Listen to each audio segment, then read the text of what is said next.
I'm crossing Europe with a strikingly modern edition of Bradshaw's Continental Handbook, dated 1936. Empires have been swept away by revolution, and a dozen new nations have embarked optimistically on independence. Technology has leapt forward. Aeroplanes and motor cars connect with trains in a transport network which spans the globe. Jazz and cinema entertain the industrial masses who work, live and play under the bright lights of the great metropolises. But across the continent, fascists and communists battle to govern Europeans, whose fragile peace will once again be shattered by war.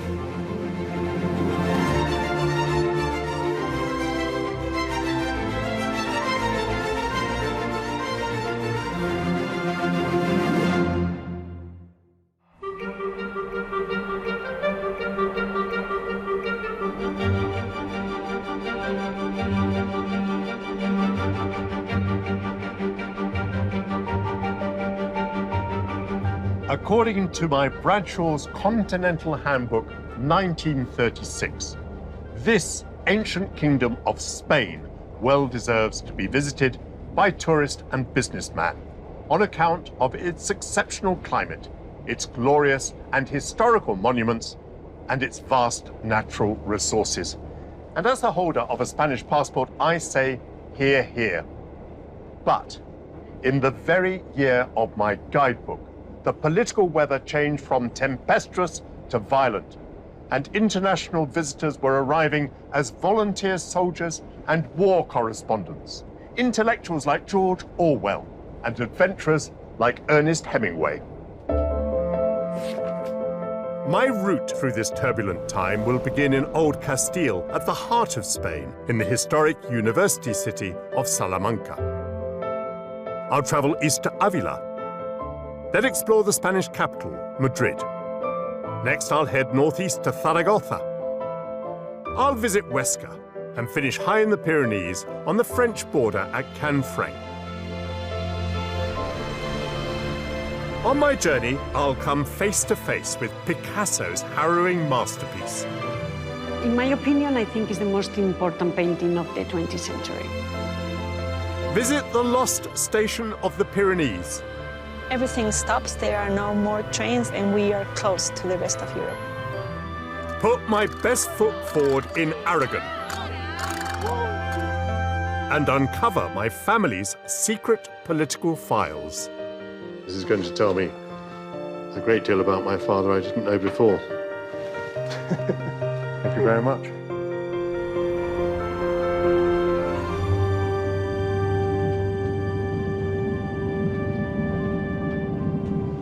Following the victory of the Republican Party at the elections of April 1931, King Alfonso XIII quit Spain, says my guidebook.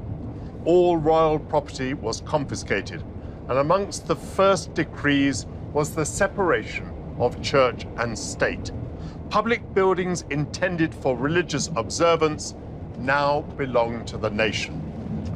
My father was a young, idealist, left-wing don at the University of Salamanca, which will be my first stop, and he welcomed these volcanic changes. But monarchists, landowners, and the church were incensed, and by mid-1936, my guidebook was out of date.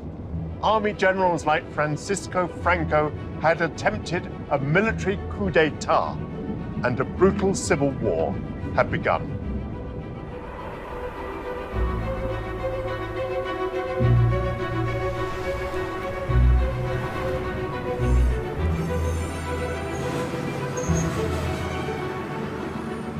I'm beginning my journey in the city where, more than 80 years ago, my father was blissfully happy. Alas, only briefly, and in love with its magnificent historic centre.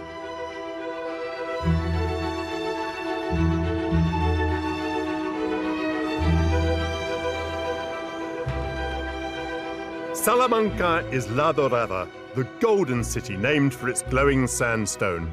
and my heart sings every time I set foot there. Salamanca really has a rare beauty. Two medieval cathedrals perched on a hill, reflected in the river with a Roman bridge. And the stone has been worked into beautiful works of art. The two cathedrals have fused together, despite the contrast between austere 12th century Romanesque and the grand Gothic of the 16th.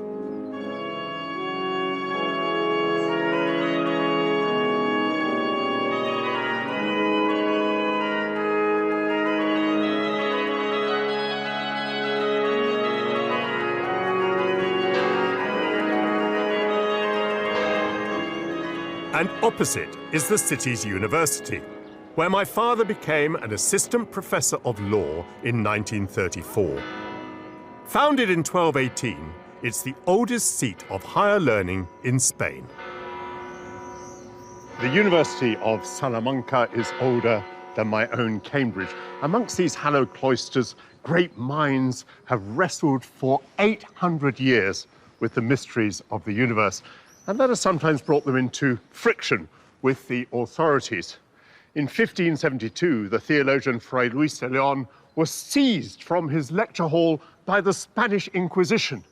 And after 4.5 years of imprisonment and torment, he returned to his classroom and coolly resumed with the words, "As I was saying."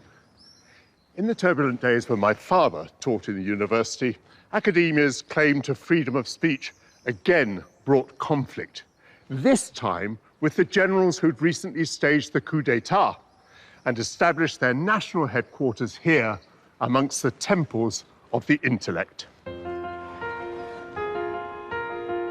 In the year that my guidebook was published, with Franco's forces in control of the city, the university's rector took a surprising stand. Severiano, hello. The university's historian is Severiano Delgado. The rector of the university at the time, Miguel de Unamuno. Tell me about him.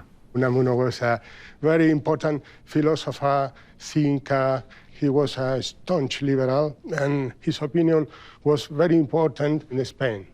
When there is a military uprising, what is Unamuno's reaction to that? People got completely astonished because this liberal man, this champion of liberalism, gave support of the military coup d'etat. Why did Miguel de Unamuno support Franco's coup? He thought that the military junta was intended just to put order in the political and social life of the republic. And there had been strikes, and there had been many killings. So he might think that a restoration of order was a good thing. But Unamuno was very wrong. Rather than restoring calm and order, Franco's men began to murder large numbers of alleged opponents. Seeing that brutality, Unamuno regretted his support for the regime. Here in the city where the nationalists were headquartered, in a grand chamber filled with Franco's officers, he denounced the regime in a speech remembered to this day. Tell me what happened here in October 1936. This is the presidential table. Unamuno was there in the center of the table, of course, and Carmen Polo, wife of General Franco, was at Unamuno's right, and General Milan Astride, the founder of the Legion, was at Unamuno's left. People actually know Unamuno's speech because of what your father wrote here in Horizon in 1941. Yes, this is published in this British literary magazine, and my father gives a very dramatic account of events. He wasn't here, but he says, "You will win," talking to Milan Astride, "but you will not convince. You will win because you possess more than enough brute force, but you will not convince because to convince means to persuade. And in order to persuade, you would need what you lack, reason and right in the struggle. I consider it futile to exhort you to think of Spain. I have finished." Now, what do you think of that account? Your father, Luis Portillo, wrote a theatrical version of this event, but he caught perfectly the essence of the event, the opposition of Unamuno to the military regime. As an historian, what do you think, what do you know happened? We know just what we have here in this document. This document, this is not the original, this is a facsimile. It's a letter that Unamuno had in his pocket. Unamuno took notes while the other orators were speaking. Unamuno got more and more angry. He's written here some notes in pencil. International war, and we have here the main idea of Unamuno's speech and Portillo's account, vencer y convencer. So it seems to you that he did actually use these words. To win is not to convince. Yes, yes, of course. What was the reaction in the auditorium? Oh, there was great disturbance here because these words, you will win, but you will not convince. Here, with the wife of the head of state, it was just the way to the death penalty. How did this turbulent event end? Unamuno was house arrested and he died on 31 December 1936. Just a little more than 2 months after this event. Yes. The repression against which Unamuno had protested grew and spread. As Franco's forces advanced across the country, they seized personal documents of those they called foes of Spain, accumulating the evidence here in Salamanca. And now, this is the card index, what General Franco created with all his enemies. Yes. All of this? Yes, yes. Thousands and thousands. 3 million, about 3 million personal cards here. It means if you have a personal card here, you are an enemy of the Francoist regime. My grandfather is here. He was a land worker. This is my grandfather, Severiano Cruz. Severiano, like you? Yes. This is the father of my mother. And what does this say? That he's a member of a trade union? Is that what that means? Yes, he was a member of the General Workers' Union. And what happened to your grandfather? He was many years in prison. He was working in these canals in Extremadura as a forced work. Yeah, sort of slave labor. Yes, slave labor, yes. And my grandfather is here, and your father is here too. He's in this car. Here, the PPP.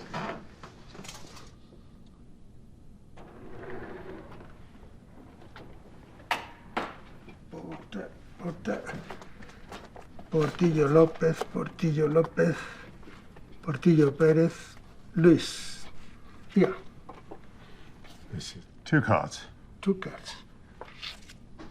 This one tells me that he was a lieutenant, and this is to do with his legal work, isn't it?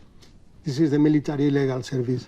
But these give us very little detail about him. No, this is the link between the card and the original documents. There are more documents? You can see it. Here you have the documents. Well, here I recognize my father's signature. But these are documents I've never seen before. What are they? This is a professional and political biography of Luis Portillo Pérez.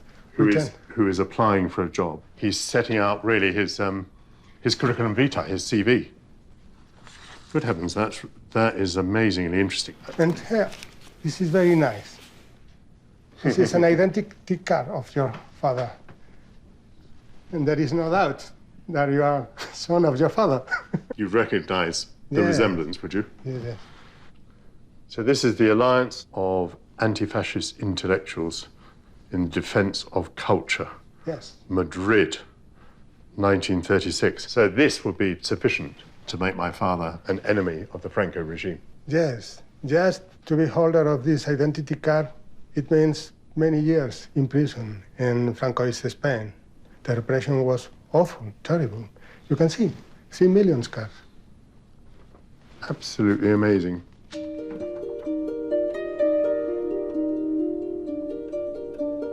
Did you know these documents? No, I did not. I knew about the cards, but I didn't know there were all these other documents here. This is going to tell me a great deal about my father I didn't know before. Thank you very much.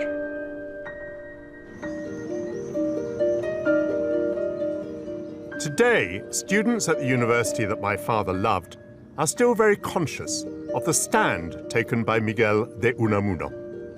Unamuno, he fought for his ideas. He just stood up for himself. And I feel like that's an incredible thing to do. And even though he knew the consequences were going to be so strong, he still did what he thought was right. Let me share with you, my father, Luis Portillo, was on the Republican side. He had 5 brothers on Franco's side. Does any of you have that experience in your family? Any divisions in your families during the Civil War? Not division, but episodes that are related to the Civil War, yes. My grandmother, who was a 7-year-old child when the Civil War broke out. And she remembers the sound of the gunfire when Republicans were executed in the walls of the cemetery. Do you talk about these things in your family, or do you prefer not to talk? We do talk about these things. I think nowadays we can have a more academic approach to the war. We can study it as an historical event. But if we talk with people who lived it, it's a more personal experience, and there, I think it's more difficult.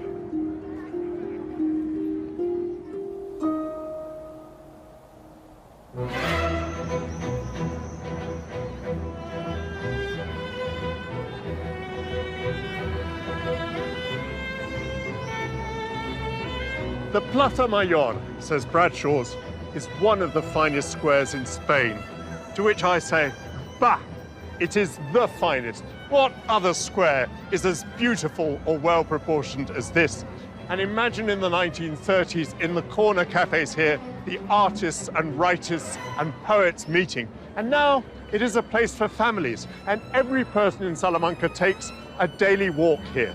So that unlike many other places here, all the generations are mixed, old and young, coming together. From the plaza, I'm heading to the city's market. Excited to sample one of Spain's most famous delicacies, said to have its origins here in Salamanca. Hola, ¿qué tal? Hello, how are you? Me pondría una pequeña ración de jamón. Ración de jamón, perfecto. Y That will be okay? una caña, por favor. Una cañita. Here is the ham, Oh, that's delicious. and here is la caña. Thank you very much. That's absolutely superb. It's fantastic. So sweet, so moist, wonderful. Why is it that Salamanca ham is so good? So good because of the weather, typical weather between the mountains. That is the perfect weather to make the ham. Slicing wafer-thin slivers of ham is an art I've often admired. Gracias. And am keen to try. So, now, what are your suggestions? You have to put it straight the knife, Straight. just slowly start cutting it.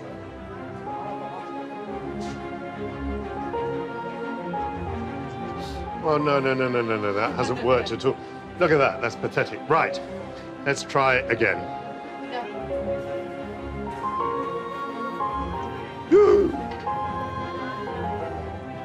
I'd better improve soon, as a leg of ham is eye-wateringly expensive.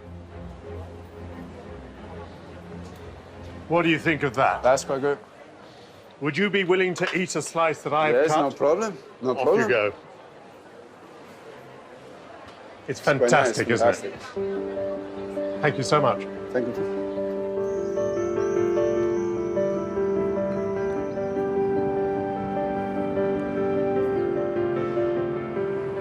I'm leaving Salamanca on an intercity train, heading east, on Spain's state-owned railway network, Renfe. In the decade before my guidebook was published, Spain had begun to open up as a tourist destination. The country had been neutral during the First World War and had escaped its devastation, remaining unspoilt and exotic. My next stop is the remarkable citadel of Avila.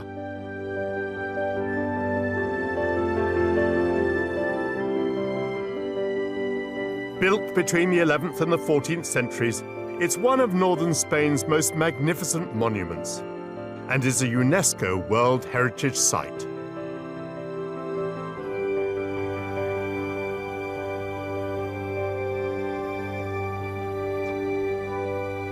These city walls, highlighted in my Bradshaws, are the best preserved in Spain. 2.5 kilometers long with 87 semicircular towers. They're now a picture postcard, but they were built, of course, to protect a population terrified of attack. With the change in the technology of war and greater political stability, people at last dared to live outside the walls. And luckily for us, once redundant, they were not demolished, as in so many other places. Avila is the birthplace of Saint Teresa, a much-loved Spanish mystic, and has drawn pilgrims and visitors for centuries. Today, tourism is hugely important. In Avila, I'm staying in a parador. It's a sort of hotel that is often located in a heritage building. And this one looks suitably ancient, historic, and austere.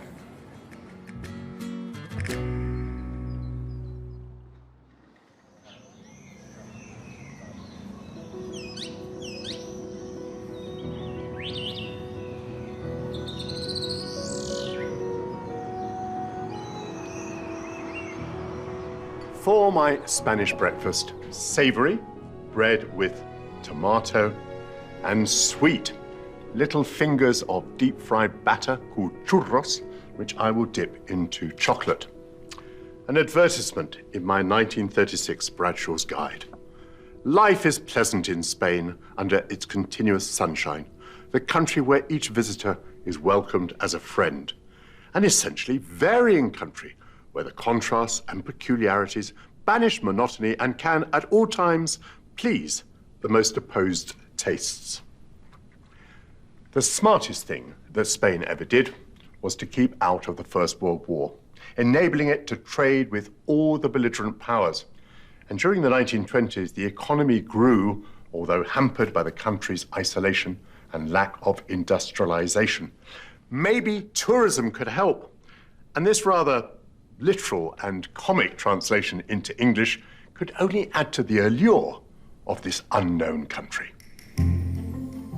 Spain has boomed as a tourist destination, and today it's the second most visited country in the world, welcoming 82 million visitors a year.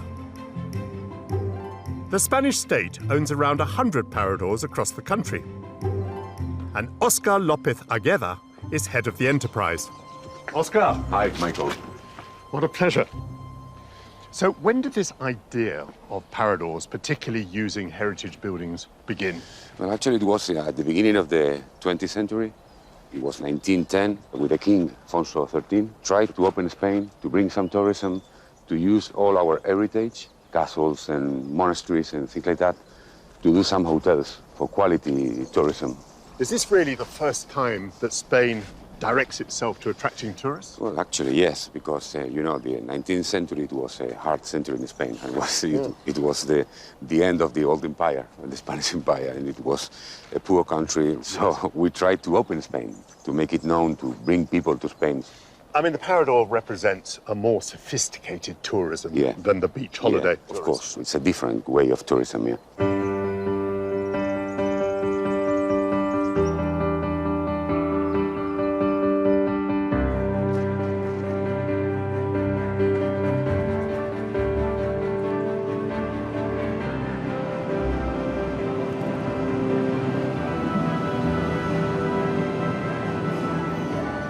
After my overnight stop in Avila, I'm continuing my journey east, towards the capital.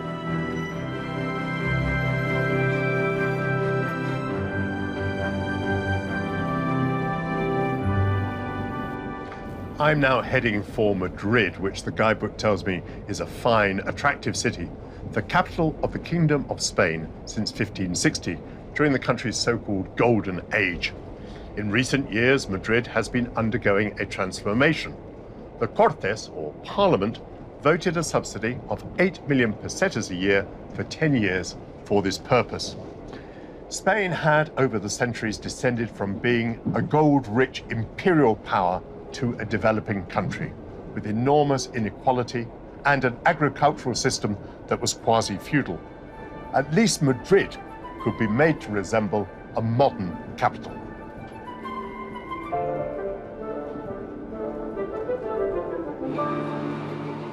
Madrid lies almost exactly in the geographic centre of the country. And whilst it's not as old as Spain's most historic cities, since becoming the capital in the 16th century, it's acquired real elegance and beauty.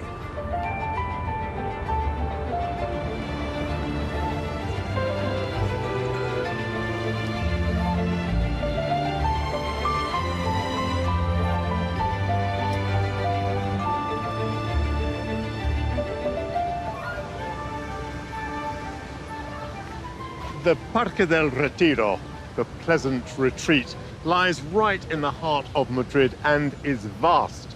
It was planned back in the 1550s and once contained a royal palace and a theatre.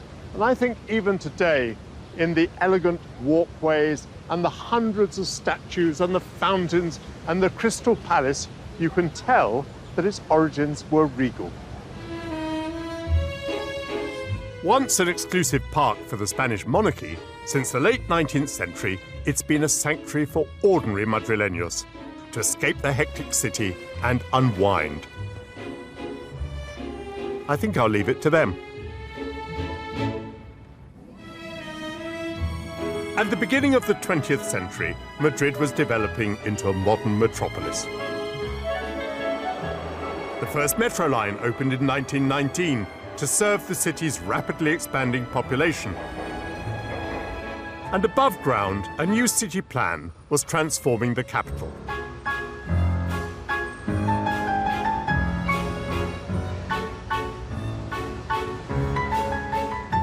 Perhaps the most striking feature of the modernization of Madrid was this, the Gran Via, a gash of modernity driven through the ancient heart of the city. A boulevard of cinemas and hotels, an avenue to compare with Berlin or Paris or New York at a stretch.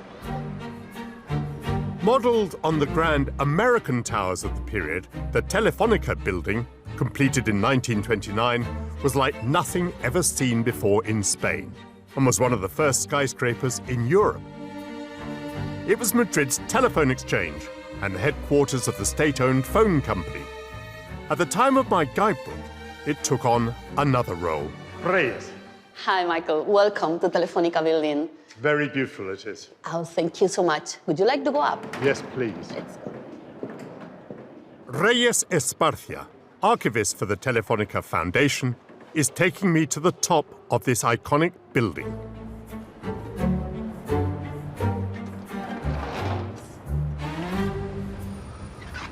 Good heavens, Reyes, that is a magnificent view. Amazing. I mean, not just the city, but I can see there the Plaza Mayor, obviously at the heart of the old city. I can see the Royal Palace over there, the Opera. What did the Republic use the building for during the Civil War? Well, it continued being a telephonic exchange, and we have here a propaganda department for the Republic, because here the journalists can send their articles to the newspaper. Hemingway, John Dos Passos, Saint-Exupéry, they came here. For many people outside Spain, their view of the Spanish Civil War is through the eyes of Ernest Hemingway and, of course, George Orwell. Of course. They lived in a hotel on the other side of the street. This building must have been quite a target during the Civil War. It was. And it was not only a target, but it was used to control where the other targets in the city was, to orientate the other bombing. So was it badly damaged? They had impacts, yes, but the structure wasn't damaged. It was a very, very strong building. It was very, very well built. How do you think Madrid survives? I really don't know. My mother was here with her parents and her brothers, She was sent out of the city with her little brother because here they had nothing to eat. So my mother didn't like to talk too much about that, but what she can remember was the hunger and the bombings. For 2 years, the world was appalled by repeated attacks on Madrid from Franco's forces, terrorizing the population. But it was the bombing of a small town in 1937 that provoked unprecedented international outrage and inspired one of the 20th century's most shocking works of art.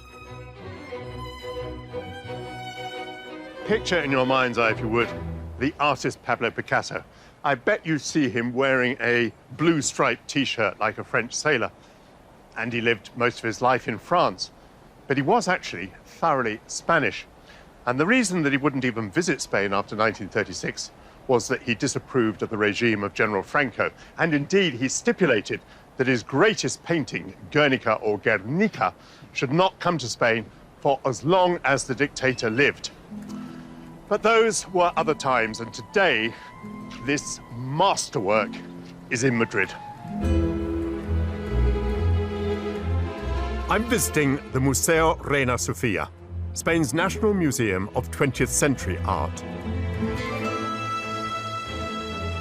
After many years in its own exile, Picasso's painting Guernica is now displayed here in a gallery of its own. I'm meeting Rosario Peiro, the head of collections. Rosario, hello. Hello. Very nice to meet you. I'm Michael. I mean, people all over the world will have seen photographs of this painting, but you have to come and see it in person, don't you? Because it's so huge, it's so overwhelming, and actually so upsetting, don't you think? It is actually. It's very upsetting. I've seen people, especially kids, are very afraid of it sometimes. First of all, tell me about the event that caused the painting. The 26th of April, there was a small town in the Basque Country called Guernica. It was a Monday and had its market day. And at about 4, where everybody was kind of shopping and selling stuff, it was completely bombed to the point that half of the town was completely destroyed. And of course, a lot of civilians died. Scene of the most terrible air raid our modern history yet can boast. This mass aerial attack was carried out by Franco's fascist and Nazi allies on the defenseless Basque city. In Spain, for the first time in Europe, civilians were targeted in war. The news shocked the world. None was more angered than Pablo Picasso, who had recently been commissioned to create an artwork for the Spanish pavilion at the 1937 World Fair in Paris. How long did it take him to paint it? More or less a month and a week. Yes, so from April when the bombing occurs to June when the painting is on display. Yeah. A very short period of time. Extraordinary. What do you think of the elements of the painting? The fire, the lantern, the light bulb, the bull, the horse. What should we make of these? Well, it's a painting about war. It's a painting about death and suffering. And here the woman is carrying all of this. Women burning, women running away, women crying because their baby is dead. The only male figure here is dead, and it's actually, it has in a way become a kind of statue. And of course, the bull. The bull looks at the spectator clearly and directly saying, what do you think about that? It's like, is asking you to kind of take a position. And I think this is the most important part, or let's say the most political part of the painting, you know, this kind of facing to the public and saying, look at me, look at this. What is the place of this painting in the history of art? Well, in my opinion, I think it's the most important painting of the 20th century. It always speaks to the people. It has a very specific story, and the story with the painting goes together with the story of the 20th century.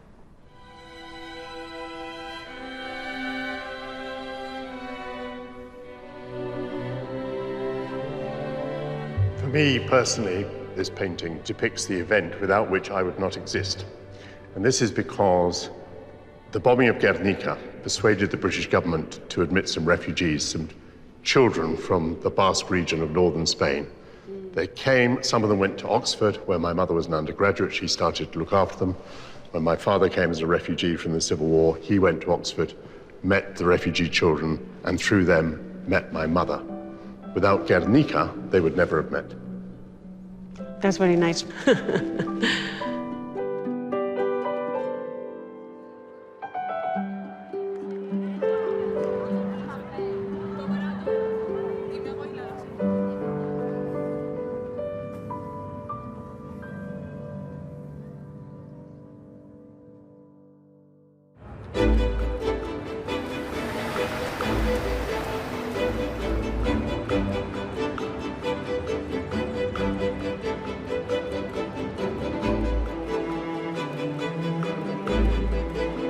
This wonderful winter garden used to be the train shed of the old Atocha station in the days of steam and diesel.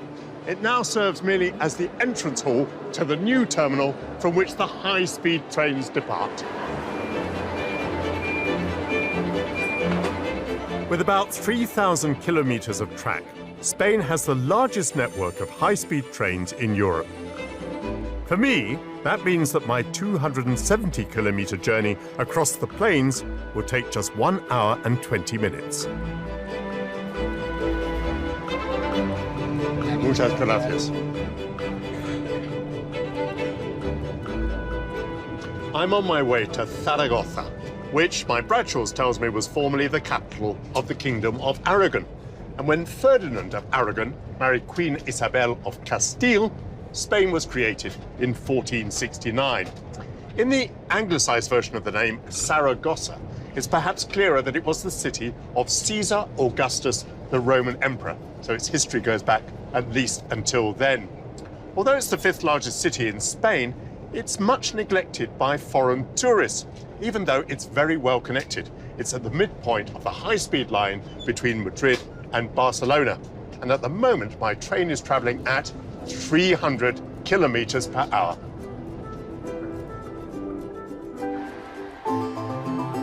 I'm beyond the halfway point of my journey. After a stop in Zaragoza, I'll head up to the city of Huesca before ending by the border with France.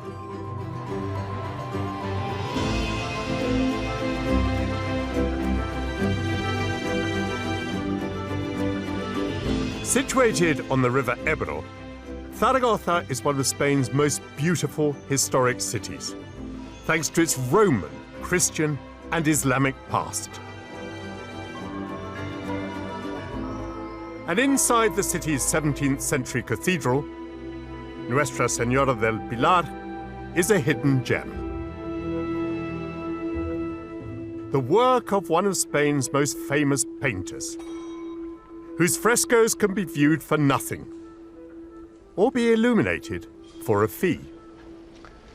Let there be light.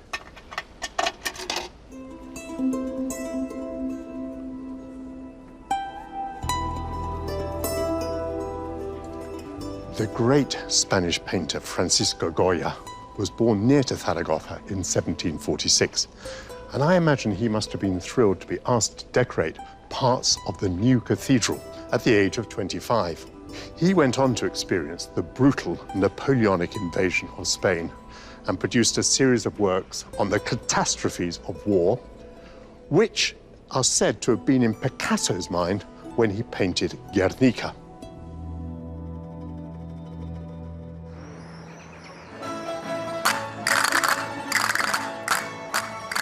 Zaragoza is the capital of Aragon, a region with a rich cultural heritage.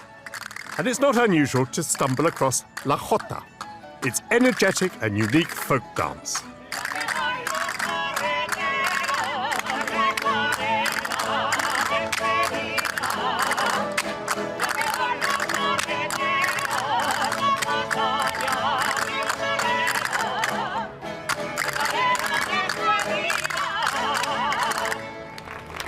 Estupendo, gracias, gracias. Natalia, that was absolutely wonderful. Thank you. The Jota is such an elegant dance, isn't it? What is its origin? It's a bit hard to pinpoint, but many experts say that it was born maybe in Persia, maybe in Byzantium around the 9th century. And all those influences came all the way here to Aragon. So many stringed instruments. I recognize the guitar. Yes. What are the others? These ones called bandurrias. There's no name in English. These are lutes. Are you Aragonese? Yes, I am. And proud of La Jota? Yes, of course. I would say most Aragonese people are proud because it's our heritage. Uno, dos, tres, punto, arriba. Uno, dos, tres. Muy bien, muy bien, muy bien. Vamos a empezar.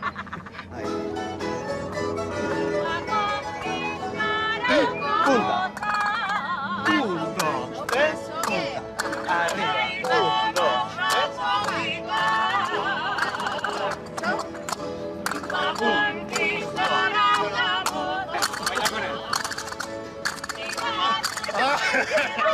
Ya no me pánico.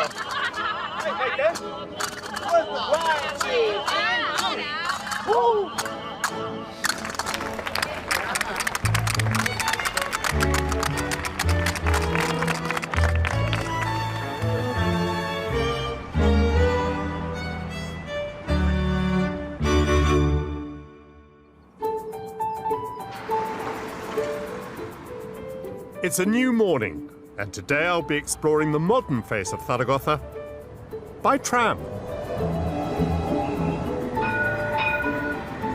One thing that some people don't like about trams is the overhead wires, catenary in the terms of the trade. But here in the centre of Zaragoza, there are no overhead wires. And the answer to the mystery is this metal recharging plate.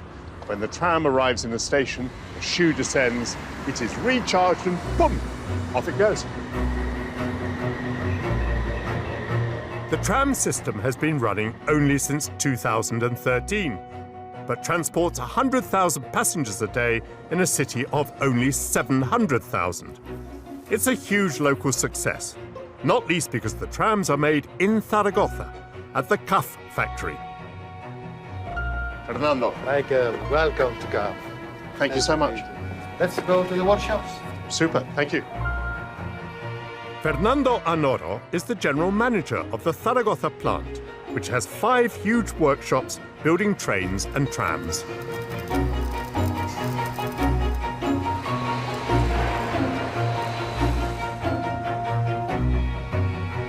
What was the origin of the company here in Zaragoza?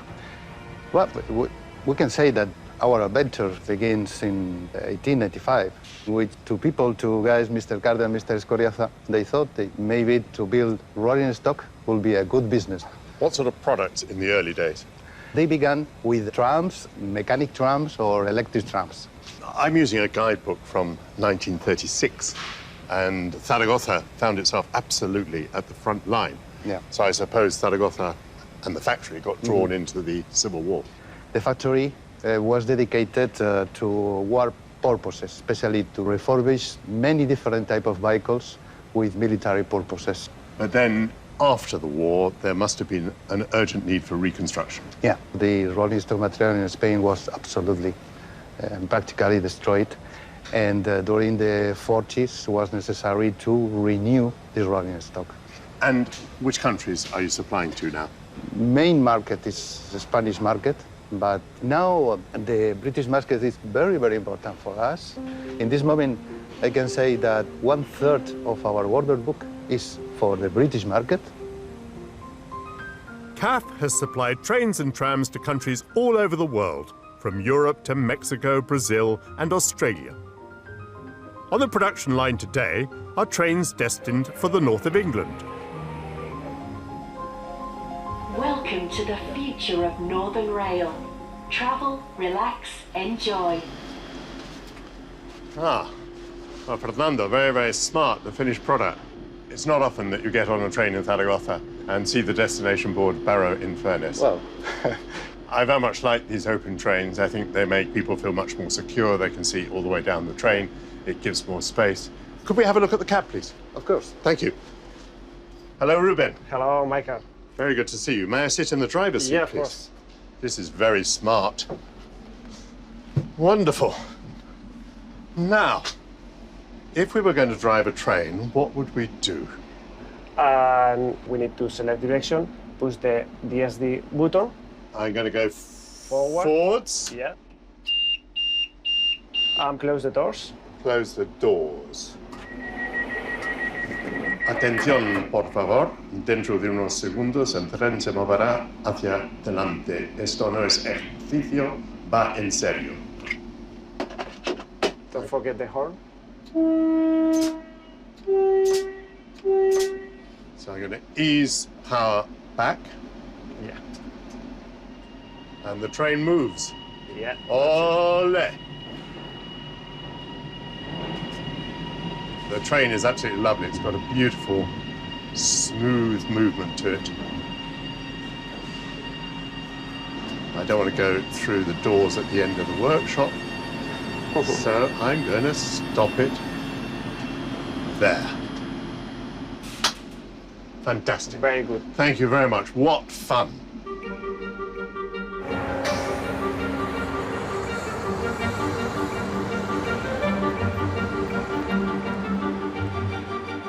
I'm leaving this city from a station with a rather familiar name. I'm travelling from Zaragoza to Huesca, cities which in the year of my guidebook were held by Franco's forces. This region was the front line between the nationalists and the republicans in the Civil War, and my train route runs close to those battle lines. The Spanish Civil War was a struggle between political ideologies like communism, fascism, and democracy, as the Second World War would be immediately after. It's hard to understand now how the causes in Spain attracted idealists from abroad, prepared to die, men volunteering as soldiers and women as nurses. The trenches near Huesca were manned by militant socialist and anarchist militias fighting for the Republic. Amongst them, many foreigners, including Englishman Eric Blair, known to literature as George Orwell. Best known today for the novels Animal Farm and 1984, George Orwell also wrote Homage to Catalonia, a memoir of his time fighting fascism with the Marxist Putin Party during the Spanish Civil War. He saw action in the trenches outside Huesca, some of which have been restored. And I have the great honour of meeting George Orwell's son, Richard Blair. We're coming towards the trench, which was obviously the trench of the Republic. Where were the fascist lines? If we look out over here, over the town of Huesca itself, the fascists were within the township itself and the surrounding area. And of course, this is where the Republicans were. They were trying to take Huesca. The generals would say, tomorrow we will have coffee in Huesca. Tomorrow we will have coffee in Huesca. And it never happened because they never took Huesca. Tell us what Orwell says about the conditions that he endured. Very much like trench warfare anywhere in the world. It was pretty disgusting. If it rained, this would be like a quagmire. And it was cold. The one thing he talked about was the cold. He just said it got into his bones. Your father had been at Eton College, which is one of the most expensive and best schools in England. Why had he teamed up with some Marxists? When he left school, he joined the Indian Imperial Police Force, was stationed in Burma, and there he discovered that British imperialism wasn't really quite what he thought it was. He disagreed with it. And I think this really, to some extent, set him on the road to socialism. As a socialist, Orwell feared the spread of fascism across Europe. He became a writer and travelled to Spain as a war correspondent. But once there, felt compelled to volunteer as a militiaman.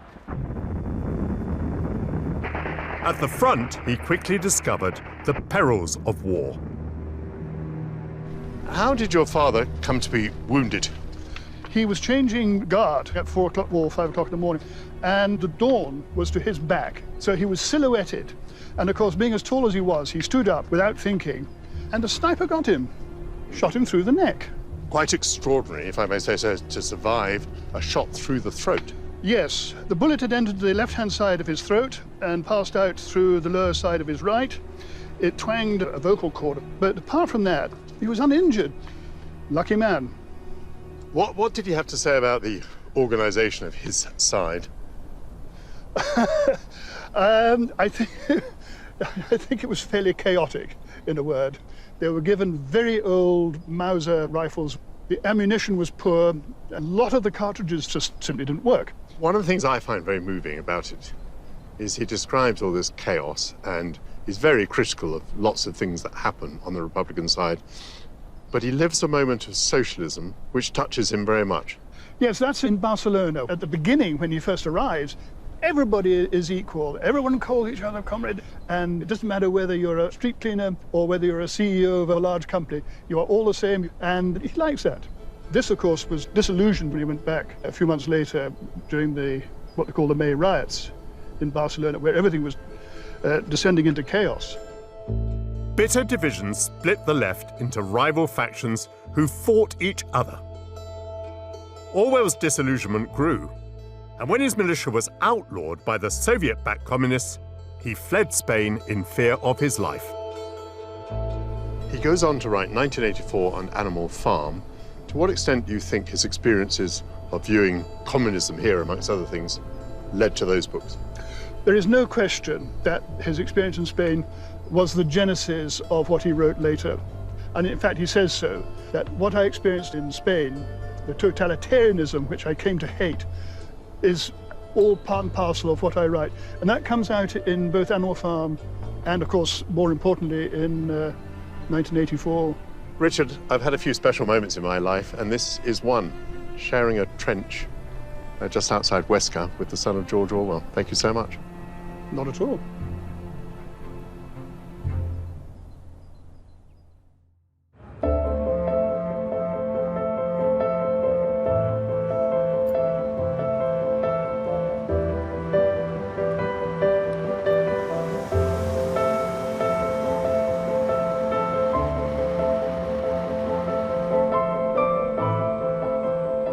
From Huesca, I'm approaching the final leg of my journey, which will take me up to the French border to a station that is revered. By Bradshaw's 1936 advertises a railway route from London to Zaragoza via Paris, Bordeaux, Po near the Spanish border, and Canfranc in 29 hours. That bold line was blasted through the mighty Pyrenees mountains in the 1920s, at a time when Spain was determined to forge new international links. I'm riding on those tracks today, but with no hope whatsoever of arriving even at Po, let alone London. But the name Canfranc is whispered today in awe by one railway nerd to another the world over.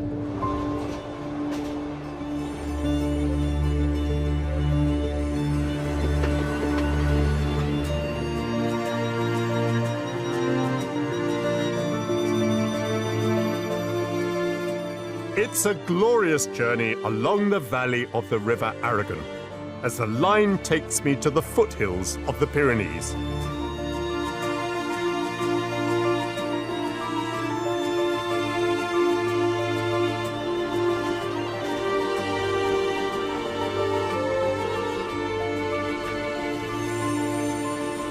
Próxima estación, Canfranc. Próxima estación, Canfranc.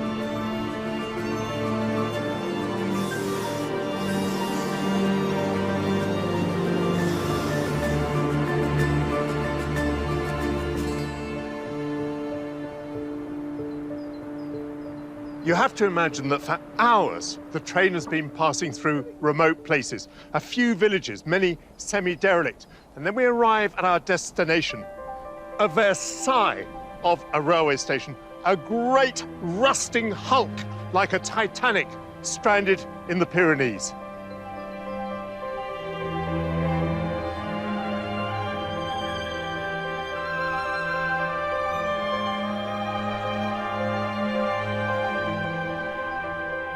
I'm meeting engineer and expert on Canfranc, Rocío Hurtado. Rocío. Hello. I'm Michael. Nice to meet you. This is a very exciting moment for me. For a long time, I've wanted to visit Canfranc station. But tell me, why did they build such a spectacular station? Well, this station is like advertising for people that came from Europe to Spain. And the station wanted to show how big, modern, and fancy we were at that period. My 1936 guidebook reminds me, of course, that you had to change train between Spain and France because of the different gauges. So give me a picture of what was going on here. Just imagine a train coming from the tunnel from France or Europe, and all the people going through this building, all the goods going through the building, and a lot of movement between the two platforms. Everything went through the building. Even so, it's a huge building. What facilities did it have? It had a big hotel, it had a post office, the customs. It has also a hospital or a clinic. It had a restaurant too. It was a very modern place compared to the other things that were in this valley. When built, this was Europe's second biggest railway station. Its inauguration in July of 1928 was a most lavish affair, with the President of the French Republic and Alfonso XIII, King of Spain, presiding at the celebrations. Tell me then, what happened to Canfranc Station with the coming of the Civil War in 1936? Everything stops, the interchange stops too. There are no more trains that connect with Europe, and we are close to the rest of Europe. My father left Spain through the Pyrenees. Was Canfranc Station used by Spaniards going into exile? Not through the station because it was closed by that moment. They went through the passes on the mountains. But during the Second World War, the Jewish came through the tunnel, escaping from Europe, and then went to South America. So this was a Jewish escape route from the Holocaust. After the Second World War, the line deteriorated. And when a train derailed on the French side in 1970, both the route and Canfranc Station were abandoned.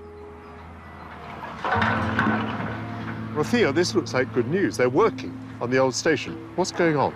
They are going to use the building for a hotel, and they are constructing a new train station for a new train too. So we will have again a nice connection with the rest of Spain and probably with France, because they are programming to rebuild the line in the French side. Rocío, that is good news, although I feel privileged to have seen it when I could still imagine it as a great railway station.